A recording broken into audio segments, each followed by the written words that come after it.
বাংলাদেশের ইতিহাসের এক অবিস্মরণীয় দিন। এক বছর আগে এই দিনে জুলাই গণঅভ্যুত্থান পূর্ণতা পায়। দীর্ঘদিনের ফ্যাসিবাদী শাসন থেকে মুক্ত হয় প্রিয় স্বদেশ। গত বছরের জুনে আদালতের একটি রায়ে সরকারি চাকরিতে কোটা পুনর্বহাল হলে দেশের তরুণ শিক্ষার্থী সমাজ বিক্ষুব্ধ হয়ে ওঠে। তাদের এই ক্ষোভ দাবানলে পরিণত হয় স্বৈরাচারের তুচ্ছ-তাচ্ছিল্যে, দমন পীড়নে, নির্বিচারে গুলিবর্ষণ, নির্মম হত্যাযজ্ঞের কারণে। স্বৈরাচারী শাসকের নির্দেশে পরিচালিত হত্যাযজ্ঞের সামনে নির্ভীক চিত্তে দাঁড়িয়েছিল এদেশের ছাত্র, শ্রমিক, জনতা। তাদের সম্মুখভাগে ছিলেন আমাদের অদম্য নারীরা। দেশকে স্বৈরাচার মুক্ত করতে অকাতরে জীবন উৎসর্গ করেছেন তাঁরা। আজকের দিনে আমি জাতির সূর্য সন্তান জুলাই শহীদদের গভীর শ্রদ্ধার সঙ্গে স্মরণ করছি। জুলাইয়ে যারা আহত হয়েছেন, চিরতরে পঙ্গু হয়েছেন, দৃষ্টি হারিয়েছেন, জাতির পক্ষ থেকে আমি তাদের প্রতি শ্রদ্ধা ও কৃতজ্ঞতা জানাচ্ছি। প্রিয় দেশবাসী, গত এক বছরে আমরা অনেক সংকট ও সম্ভাবনার মধ্য দিয়ে পার করেছি। অনেক ঘটনা, দুর্ঘটনা আমাদের গভীরভাবে বেদনাহত করেছে। সর্বশেষ মাইলস্টোন কলেজে বিমান বিধ্বস্ত হয়ে ঝরে গেছে আমাদের কোমলমতি শিশুসহ বেশ কিছু মানুষের প্রাণ। আগুনে পুড়ে আহত হয়েছেন অনেকেই। এই ঘটনা আমাদের সবাইকে শোকস্তব্ধ করে দিয়েছে। এই দুর্ঘটনায় নিহতদের আত্মার শান্তি কামনা করছি। যারা এখনো হাসপাতালে চিকিৎসাধীন তাদের দ্রুত আরোগ্য কামনা করছি। এই ভয়াবহ দুর্ঘটনার পর সিঙ্গাপুর, চীন, ভারত সহ কয়েকটি দেশের যে সকল চিকিৎসক এবং নার্স আহতদের সেবায় অক্লান্ত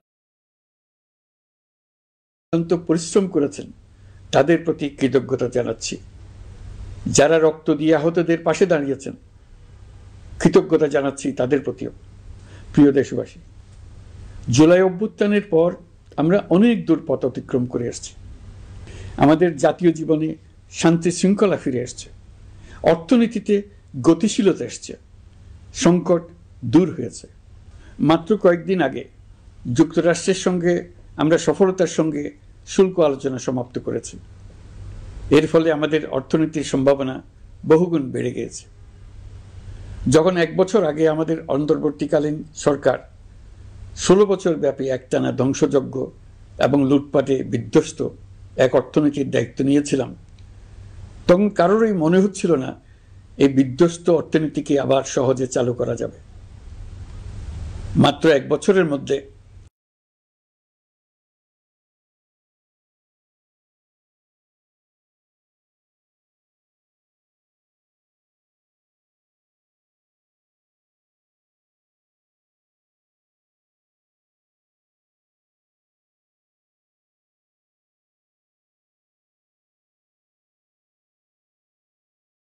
প্রতিশ্রুতি দিয়েছিলাম 2026 সালের জুনের মধ্যে দেশের আগামী জাতীয় সংসদ নির্বাচন আয়োজন করব। তবে নির্বাচনের আগে আমাদের অত্যাবশ্যকীয় কয়েকটি কাজ সম্পন্ন করতে হবে। এর মধ্যে অন্যতম হল জুলাই ঘোষণাপত্র ও জুলাই সনদ। আজ জুলাই গণঅভ্যুত্থান দিবসে সকল রাজনৈতিক দলকে সঙ্গে নিয়ে আমরা জাতির কাছে জুলাই ঘোষণাপত্র উপস্থাপন করেছি।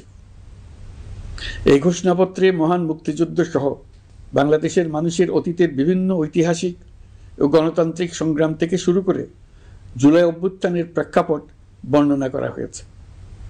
আমাদের 3টি দায়িত্ব ছিল: সংস্কার, বিচার ও নির্বাচন। জুলাই অভ্যুত্থানের ছাত্র, শ্রমিক, জনতা দেয়ালে দেয়ালে যে প্রত্যাশার কথা লিখে রেখেছিল তার অন্যতম ফোকাস ছিল রাষ্ট্র ব্যবস্থার গণতান্ত্রিক সংস্কার। সেই লক্ষ্যে আমরা বেশ কয়েকটি সংস্কার কমিশন গঠন করেছিলাম। তাদের মধ্যে প্রধান প্রধান সংস্কার কমিশনগুলো যে সুপারিশ পেশ করেছে সেগুলোর মধ্যে স্বল্প সময়ের মধ্যে আশু বাস্তবায়নযোগ্য বহু সংস্কার আমরা ইতিমধ্যে সম্পন্ন করেছি। এই সংস্কারগুলোর মাধ্যমে অর্থনৈতিক খাত, বিচার ব্যবস্থা ও জনপ্রশাসনে গতিশীলতা আসবে। স্বচ্ছতা ও জবাবদিহিতা বহুলাংশে বৃদ্ধি পাবে, দুর্নীতি, অনিয়ম ও হয়রানি হ্রাস পাবে। দীর্ঘমেয়াদী সংস্কার কাজ বাস্তবায়নের লক্ষ্যে আমরা জাতীয় ঐকমত্য কমিশন গঠন করেছিলাম। এই কমিশনে 30টিরও অধিক রাজনৈতিক দল ও জোট স্বতঃস্ফূর্তভাবে অংশগ্রহণ করেছে, তাদের মতামত দিয়েছে। প্রাথমিক পর্যায়ে ঐকমত্য কমিশন 166টি সুপারিশ নিয়ে 30টির বেশি রাজনৈতিক দলের সঙ্গে প্রায় 2 মাস ধরে দলগত ও জোটগতভাবে আলোচনা করেছিল। এই প্রক্রিয়ায় যেসব বিষয়ে রাজনৈতিক দলগুলোর মধ্যে ঐকমত্য প্রতিষ্ঠিত হয়েছিল সেগুলো বাদ দিয়ে কমিশনের পক্ষ থেকে 19টি মৌলিক সংস্কারের বিষয় চিহ্নিত করা হয়। দ্বিতীয় পর্যায়ে 23 দিন ধরে আলোচনা শেষে 19টি বিষয়ের বেশিরভাগ ক্ষেত্রেই ঐকমত্য প্রতিষ্ঠা করা সম্ভব হয়েছে, যদিও কয়েকটি ক্ষেত্রে কিছু কিছু রাজনৈতিক দলের নোট অফ ডিসেন্ট রয়েছে। সংস্কারের ক্ষেত্রে আমরা আমাদের লক্ষ্যে পৌঁছাতে পেরেছি। ঐকমত্য কমিশনের পরিচালনায় দেশের সকল রাজনৈতিক দল মিলে দীর্ঘদিন ধরে প্রতিনিয়ত আলাপ আলোচনার ভিত্তিতে জুলাই সনদ চূড়ান্ত হওয়ার পর্যায়ে এসছে। জুলাই সনদ একটি ঐতিহাসিক অর্জন। এটা শুধু আমাদের রাজনৈতিক ইতিহাসে নয়, বৃহত্তর পরিমণ্ডলের রাজনৈতিক ইতিহাসেও স্মরণীয় হয়ে থাকবে। দলিল তো স্মরণীয় হয়ে থাকবেই, এটা রচনার প্রক্রিয়াও স্মরণীয় হয়ে থাকবে। এই দলিল প্রণয়নের জন্য আমি সকল রাজনৈতিক দলের নেতৃবৃন্দকে এবং ঐকমত্য কমিশনের সদস্যবৃন্দকে, বিশেষ করে এই উদ্যোগের নেতৃত্ব দানকারী প্রফেসর আলী রিয়াজকে জাতির পক্ষ থেকে অশেষ কৃতজ্ঞতা ও ধন্যবাদ জানাচ্ছি। রাজনৈতিক দলের প্রতিনিধিরা অত্যন্ত সৌহার্দ্যপূর্ণ পরিবেশে আলোচনায় অংশ নিয়েছেন। মতপার্থক্য থাকা সত্ত্বেও সকল রাজনৈতিক দলের মধ্যে ঐকমত্য তৈরির চেষ্টা ছিল। আমরা আশা করছি এই ঐকমত্যের ভিত্তিতে অচিরে রাজনৈতিক দলগুলি জুলাই সনদে স্বাক্ষর করবে এবং এর বাস্তবায়নেও ঐকমত্যে পৌঁছে। রাষ্ট্রীয় প্রতিষ্ঠানগুলোর স্বাধীনতা ও সক্ষমতা, নাগরিক অধিকারের সত্যিকারের বাস্তবায়ন, রাষ্ট্রীয় সম্পদ ও সামর্থ্যের ব্যবস্থাপনা নিশ্চিত করবে। আমাদেরকে নিশ্চিত করতে হবে ভবিষ্যতের কোনো সরকারই যেন আর ফ্যাসিস্ট হয়ে উঠতে না পারে। রাষ্ট্রকে এমনভাবে মেরামত করতে হবে যাতে কখনো কোথাও ফ্যাসিবাদের লক্ষণ পাওয়া গেলেই সেটিকে যেন তাৎক্ষণিকভাবে সেখানেই নির্মূল করা যায়, আর যেন 16 বছরের জন্য অপেক্ষা করতে না হয়, বহু মানুষকে প্রাণ দিতে না হয়, আমাদের যেন আরেকটি গণ অভ্যুত্থানের প্রয়োজন না হয়। জুলাই আগস্টের মানবতা বিরোধী অপরাধ মামলায় বিচার কাজ দৃঢ়ভাবে এগিয়ে চলেছে। বিচারের আনুষ্ঠানিক শুনানি পর্বও শুরু হয়েছে। ইতিহাসের নির্মম হত্যাযজ্ঞে যারা জড়িত তাদের বিচার এদেশের মাটিতে হবেই। বিচার প্রক্রিয়া ও এর ফলাফল ক্রমান্বয়ে মানুষের কাছে প্রকাশিত হতে থাকবে। বিচারের পুরো প্রক্রিয়া দেশবাসীর কাছে স্বচ্ছ ও দৃশ্যমান রাখা হচ্ছে। এবার আমাদের সর্বশেষ দায়িত্ব পালনের পালা, নির্বাচন অনুষ্ঠান। আজ এই মহান দিবসে আপনাদের সামনে এই বক্তব্য রাখার পর থেকেই আমরা আমাদের সর্বশেষ এবং সবচেয়ে গুরুত্বপূর্ণ অধ্যায়ে প্রবেশ করব। আমরা এবার একটা নির্বাচিত সরকারের কাছে দায়িত্ব হস্তান্তরের প্রক্রিয়া শুরু করব। অন্তর্বর্তী সরকারের পক্ষ থেকে আমি প্রধান নির্বাচন কমিশনারের কাছে চিঠি পাঠাবো যেন নির্বাচন কমিশন আগামী রমজানের আগে 2026 সালের ফেব্রুয়ারি মাসে জাতীয় নির্বাচন অনুষ্ঠানের আয়োজন করেন।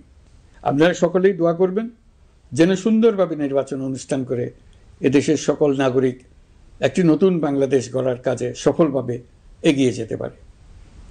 আমরা সরকারের পক্ষ থেকে এই নির্বাচন যাতে সুষ্ঠু, শান্তিপূর্ণ এবং উৎসবমুখরভাবে সম্পন্ন করা যায় সেজন্য সকল প্রকার সাহায্য সহযোগিতা প্রদান করব। এবারের নির্বাচন যেন আনন্দ উৎসবের দিক থেকে, শান্তি শৃঙ্খলার দিক থেকে, ভোটার উপস্থিতির দিক থেকে, সৌহার্দ্য ও আন্তরিকতার দিক থেকে দেশের ইতিহাসে স্মরণীয় হয়ে থাকে। সেই জন্য সকল আয়োজন সম্পন্ন করতে আগামীকাল থেকে আমরা সকলেই মানসিক প্রস্তুতি ও প্রাতিষ্ঠানিক আয়োজন শুরু করব। নির্বাচনে ভোটারদের সম্পর্কে দুই একটা কথা বলতে চাই। এবার আমরা প্রবাসী ভোটারদের ভোট দেওয়ার আয়োজন নিশ্চিত করতে চাই। অর্থনৈতিক দিক থেকে সম্পূর্ণ বিধ্বস্ত বাংলাদেশ যে আবার দ্রুত ঘুরে দাঁড়াতে পেরেছে তার বড় কারণ হলো আমাদের রেমিটেন্স যোদ্ধাদের ঐতিহাসিক অবদান।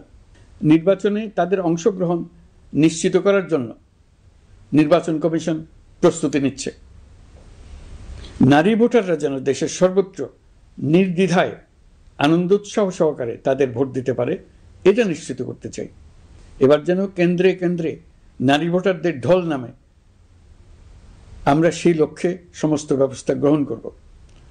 দেশের মানুষের ভোটাধিকার কেড়ে নেবার কারণে গত 15 বছর ধরে নাগরিকবৃন্দ ভোট দিতে পারেনি। এবারের নির্বাচনে আমরা আমাদের বকেয়া আনন্দ সহ মহা আনন্দে ভোট দিতে চাই। এবারের নির্বাচনে জীবনে প্রথমবার ভোট দিতে যাবে এরকম ভোটাররা নানা উৎসবের মধ্য দিয়ে ভোট কেন্দ্রে যাবে, তাদের এই দিনটি স্মরণীয় করে রাখার জন্য।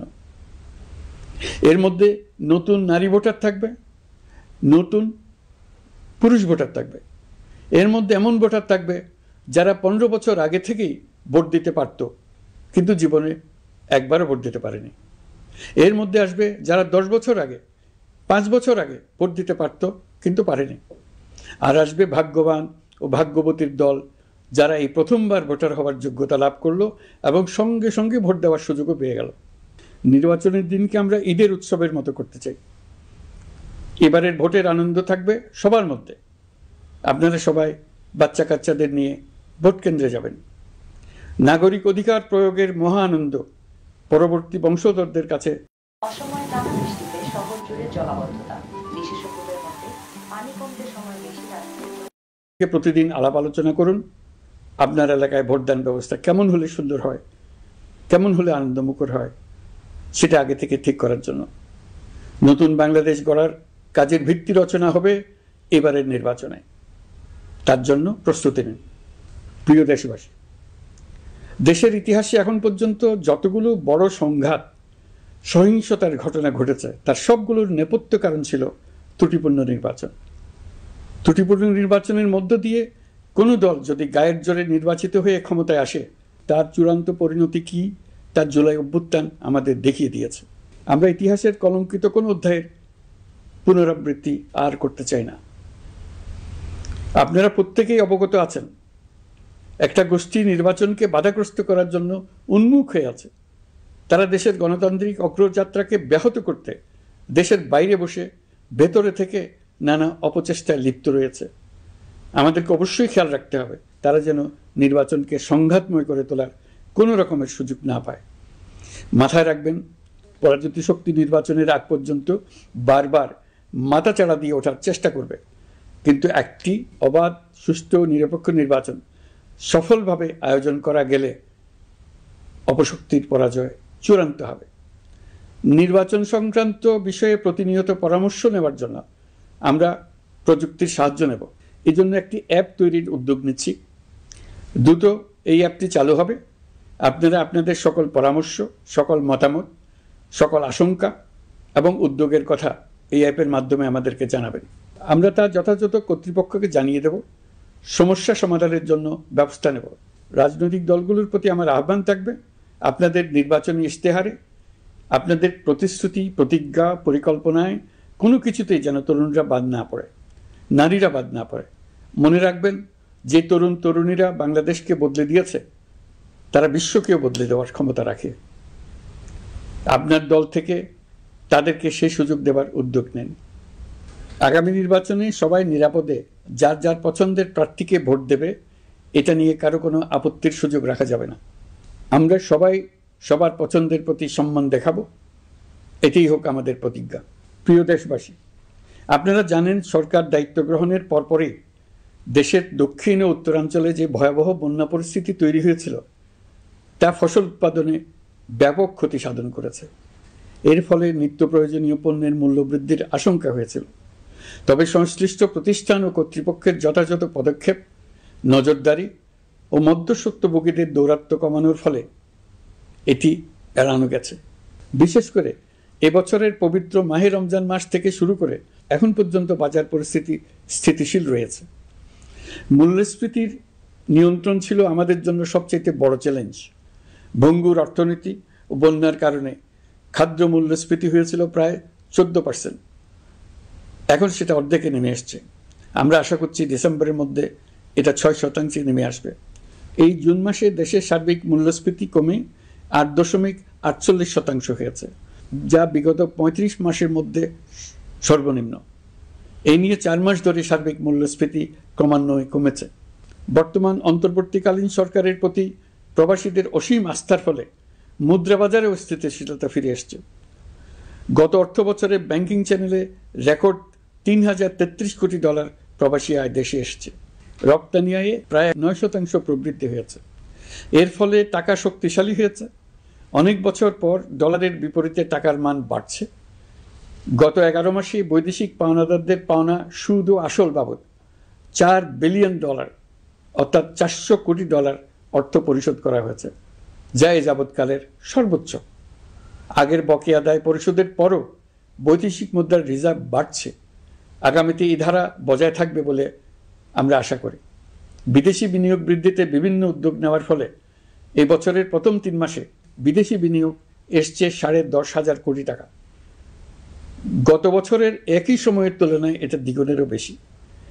আর অক্টোবর থেকে হিসাব করলে 6 মাসে ফরেন ডাইরেক্ট ইনভেস্টমেন্ট এসছে $16,500 কোটি, যা গত সরকারের আমলের শেষ 6 মাসের তুলনায় দ্বিগুণ। কর্মসংস্থান সৃষ্টি অন্তর্বর্তীকালীন সরকারের অন্যতম বড় লক্ষ্য। সম্প্রতি হংকং ভিত্তিক শিল্পগোষ্ঠী হান্ডা বাংলাদেশের বস্ত্র ও তৈরি পোশাক খাতে $250 মিলিয়ন বিনিয়োগের প্রতিশ্রুতি নিয়ে এসছে, যা এই খাতে চীনা কোনো কোম্পানির একক সর্বোচ্চ বিনিয়োগ। তাদের এই বিনিয়োগের ফলে 25,000 লোকের কর্মসংস্থান হবে। আমরা দৃঢ়ভাবে বিশ্বাস করি হান্ডার এই বিনিয়োগ আরও চীনা কোম্পানিকে এই দেশে বিনিয়োগের জন্য উৎসাহিত করবে। এর মাধ্যমে আমাদের তরুণ তরুণীদের কর্মসংস্থানের পথ খুলবে। গত 16 বছরে দেশ থেকে যে বিপুল পরিমাণ অর্থ পাচার হয়ে গিয়েছে, আমরা সেটা ফিরিয়ে আনার উদ্যোগ নিয়েছি। এই দীর্ঘ আইনি প্রক্রিয়ার জন্য সরকার নামকরা বিদেশি আইনি প্রতিষ্ঠানকে নিয়োগ দিয়েছে। যথাযথ আইনি পদক্ষেপের ফলে বিশ্বের বিভিন্ন দেশে ফেসিবাদী দুর্বৃত্তরা যে অর্থ সম্পদের পাহাড় গড়েছে তার কিছু কিছু ইতিমধ্যে জব্দ হয়েছে। এই কার্যক্রম সঠিকভাবে চালিয়ে যেতে পারলে অল্প সময়ের মধ্যে আরও কিছু ইতিবাচক ফলাফল পাওয়া যাবে বলে আমি বিশ্বাস করি। দেশের ভেঙে পড়া অর্থনীতিকে মজবুত করতে হলে আমাদের চিন্তায় মৌলিক পরিবর্তন আনতে হবে। আমি বরাবরই বলে এসেছি, এদেশের নদী ও বিশাল সমুদ্র আমাদের মূল্যবান সম্পদ। আমরা এই সম্পদকে কাজে লাগিয়ে সমান্তরালভাবে পানিভিত্তিক অর্থনীতি গড়ে তুলতে চাই। আমরা প্রায় ভুলে যাই যে বঙ্গোপসাগরের একটা অংশও আমাদের দেশ। এর পরিমাণ আমাদের মোট জমির পরিমাণের চাইতে বেশি। আমরা প্রায় সবসময় জমিভিত্তিক আমাদের অর্ধেক দেশ নিয়ে মাথা ঘামাই, বাকি পানিভিত্তিক অর্ধেক দেশকে হিসাবেই ধরি না, কারণ আমরা ওই অংশে বসবাস করি না। আমরা তো হাওর বাওরেও বসবাস করি না, তাই বলে তো তাকে হিসাবের বাইরে রাখেন। এখন থেকে আমাদের অংশের বঙ্গোপসাগরকে আমরা আমাদের দেশের মূল্যবান অংশ, এই কথা সবসময় মাথায় রেখে অগ্রসর হব। এই অংশের পানির উপর দিয়ে দেশ বিদেশের সঙ্গে আমরা বাণিজ্য করব। তার মাধ্যমে আমরা পুরো পৃথিবীকে আমাদের প্রতিবেশী বানাবো। এই পানির মধ্যে আছে অফুরন্ত সম্পদ, মৎস্য সম্পদ, যা প্রতি বছর ফসল দেয়। এই পানির নিচে আছে অফুরন্ত গ্যাস। এর সব কিছুকে নিয়েই প্রতিনিয়ত আমাদের চিন্তাভাবনাকে চালিত করতে হবে। বর্তমান সরকার চট্টগ্রাম বন্দর ব্যবস্থাপনাকে নতুন করে সাজানোর উদ্যোগ নিয়েছে।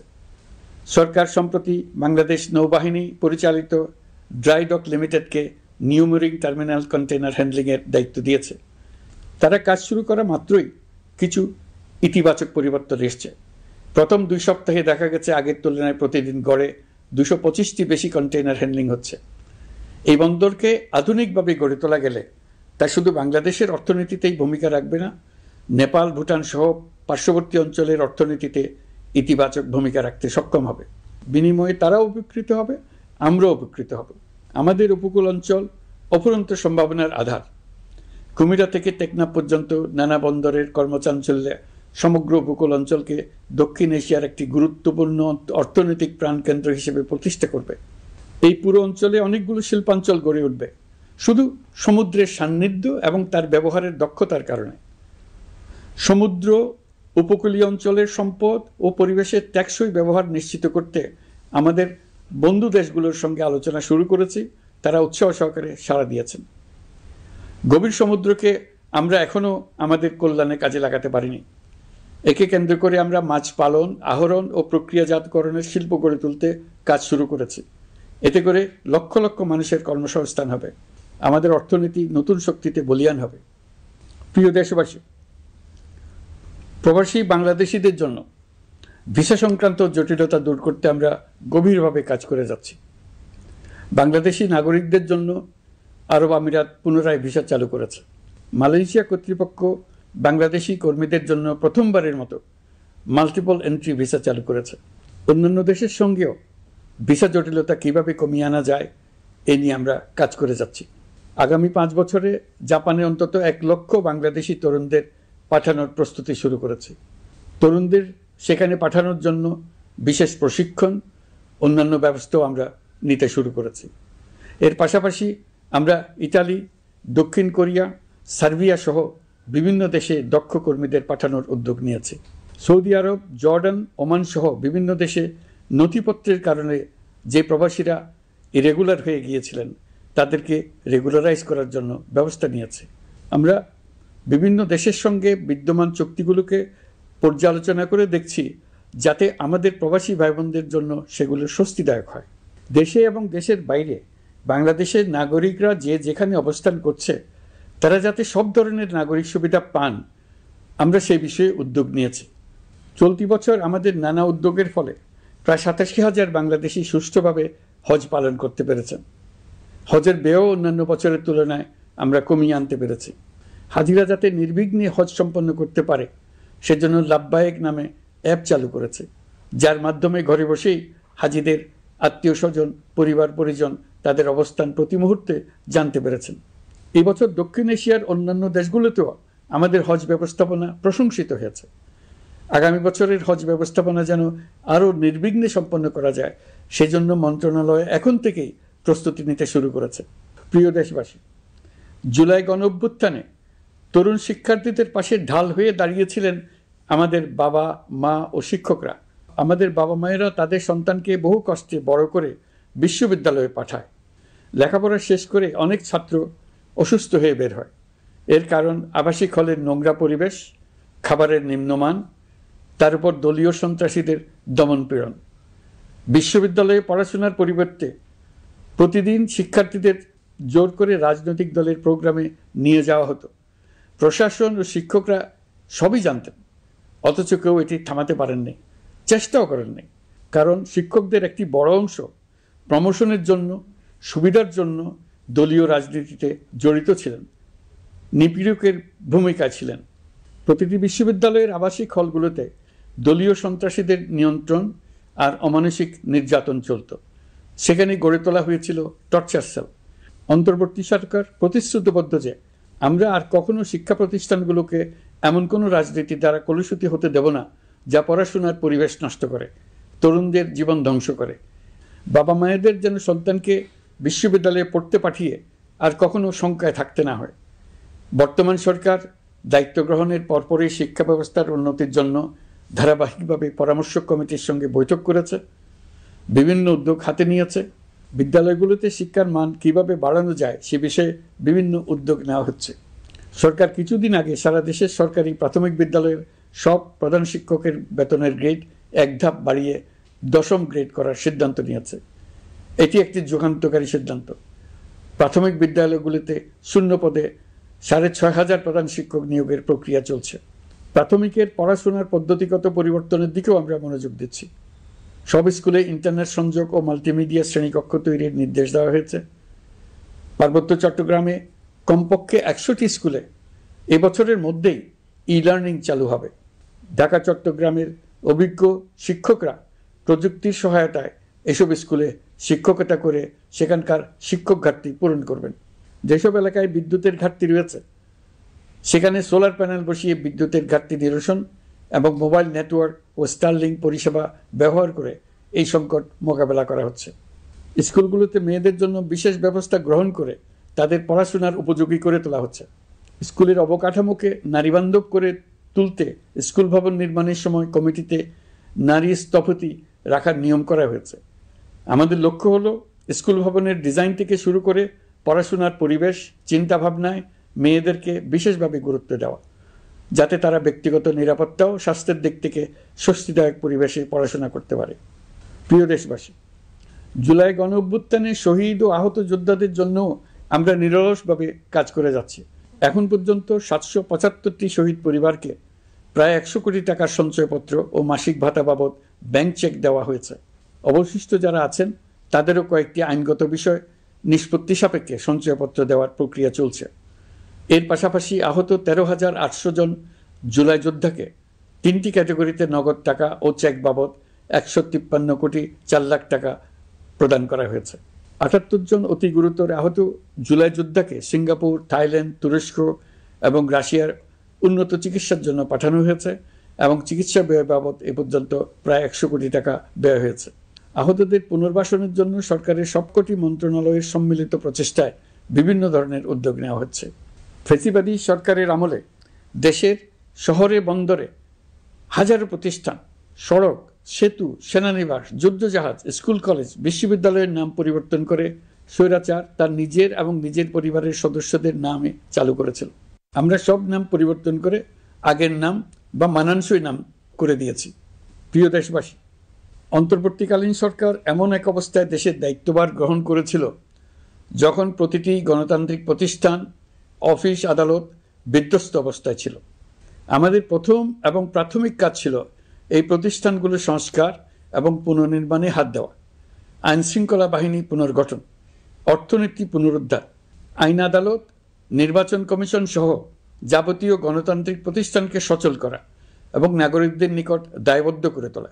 রক্তাক্ত জুলাই ছিল স্বৈরাচারের বিরুদ্ধে তরুণদের পুঞ্জীবিত ক্ষোভের বহিঃপ্রকাশ। 16 বছর ধরে সরকারের স্বৈরাচারী আচরণের বিরোধিতা করে যতগুলো আন্দোলন হয়েছে, প্রতিটিতেই দলীয় সন্ত্রাসীরা অস্ত্র হাতে আন্দোলনকারীদের আক্রমণ করেছে। প্রতিটি আন্দোলনকেই দমন করার জন্য দলীয় সন্ত্রাসীরা সর্বোচ্চ আঘাত করেছে, যেখানে আইনশৃঙ্খলা বাহিনীকেও অংশ নিতে নির্দেশ দেওয়া হয়েছে অথবা দাঁড়িয়ে দর্শকের ভূমিকায় থাকতে বলা হয়েছে।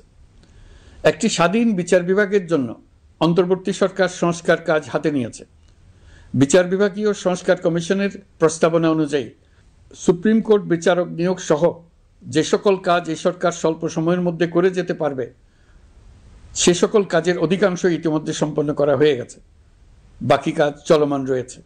স্বৈরাচার আমলে দলীয় বাহিনীতে পরিণত হওয়া ভঙ্গুর আইনশৃঙ্খলা বাহিনীকে নতুন করে গড়ে তোলার জন্য আমরা সর্বোচ্চ ব্যবস্থা নিয়েছি। আইনশৃঙ্খলা বাহিনী দ্বারা কোনো মানবাধিকার লঙ্ঘন যাতে না ঘটে, সেই জন্য পুলিশ সদর দপ্তরে একটি সেল কার্যকর করা হয়েছে, যেখানে মানবাধিকার সহ পুলিশ সদস্যদের মাধ্যমে সংগঠিত যে কোনো অপরাধের বিষয়ে অভিযোগ করা যায়। এই সমস্ত সেল অন্যান্য আইন প্রয়োগকারী সংস্থার প্রধান কার্যালয়ও স্থাপন করা হচ্ছে। আসামিদের জিজ্ঞাসাবাদ হবে স্বচ্ছ কাচের ঘরে। হাজতখানায় বন্দীদের মানবিক সেবা নিশ্চিত করা হবে। অভিযান পরিচালনার সময় পুলিশ যেন জিপিএস ট্র্যাকিং সিস্টেম ডিভাইস সহ বডি ক্যামেরা পরিধান করেন তা নিশ্চিত করা হবে।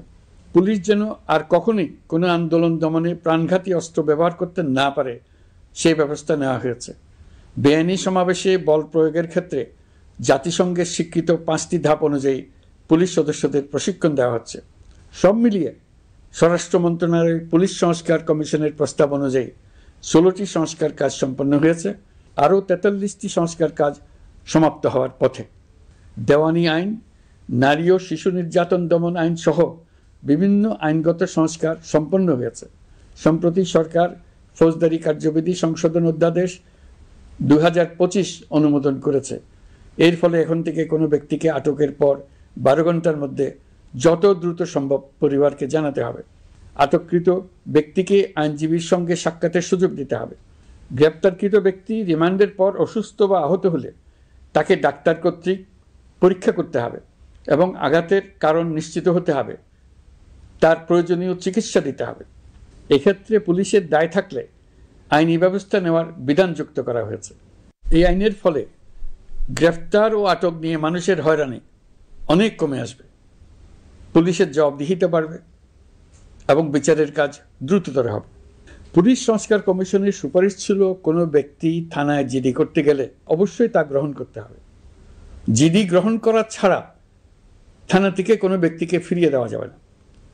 এই সুপারিশের ভিত্তিতে সরকার সিদ্ধান্ত নিয়েছে দেশের সব থানায় অনলাইনে জিডি করা যাবে। এখন থানায় জিডি না নেওয়ার আর কোনো অভিযোগ থাকবে না। গণতান্ত্রিক চর্চার অন্যতম প্রধান শর্ত গণমাধ্যমের স্বাধীনতা।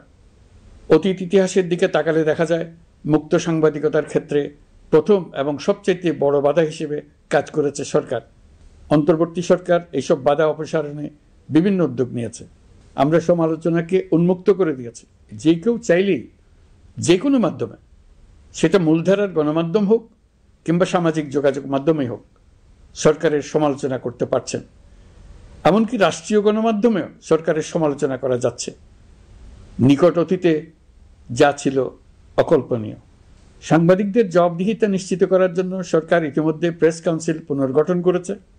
আপনারা জানেন, সামাজিক যোগাযোগ মাধ্যমে প্রতিদিন বিপুল পরিমাণ গুজব ও অপতথ্য ছড়িয়ে পড়ছে।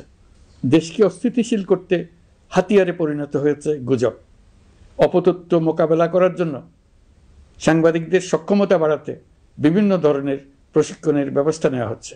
স্বৈরাচারী সরকার আমলে সাংবাদিকতার ক্ষেত্রে বড় বাধা ছিল ডিজিটাল নিরাপত্তা আইন, যা পরে সাইবার নিরাপত্তা আইন রূপে আবির্ভূত হয়েছিল।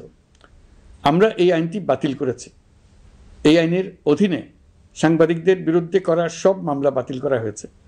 সংবাদ মাধ্যমের স্বাধীনতা নিশ্চিতকরণে এটি একটি বড় অগ্রগতি। নতুন যে আইন প্রণীত হয়েছে তাতে আগের আইনের নিবর্তনমূলক 9টি ধারা বাদ দেওয়া হয়েছে। আগের আইনের আওতায় করা 95% মামলায় এসব ধারায়। আমরা বিশ্বাস করি নতুন আইন প্রণয়নের পর সাংবাদিকদের আইনি হয়রানি বন্ধ হবে। গত বছর মানুষের প্রতিবাদকে স্তব্ধ করে দিতে ফ্যাসিবাদী সরকার ইন্টারনেট বন্ধ করে দিয়েছিল, যাতে গোপনে তারা দমন নিপীড়ন হত্যাকাণ্ড চালাতে পারে। অন্তর্বর্তী সরকার সাইবার সুরক্ষা আইন সংশোধন করে নতুন অধ্যাদেশে প্রথমবারের মতো ইন্টারনেটকে মৌলিক অধিকার হিসেবে অন্তর্ভুক্ত করেছে। সম্প্রতি আন্তর্জাতিক bandwidth real time internet traffic পরিবহনে 4 টেরাবাইট সেকেন্ডের মাইলফলক অতিক্রম করেছে বাংলাদেশ সাবমেরিন কেবলস পিএলসি। বাংলাদেশে ইন্টারনেট সেবার মান ভালো করতে সরকারের পক্ষ থেকে সর্বোচ্চ উদ্যোগ নেওয়া হয়েছে। প্রিয় দেশবাসী, আপনাদের আহ্বানে একটি ঐতিহাসিক সন্ধিক্ষণে আমরা দায়িত্বভার গ্রহণ করেছিলাম।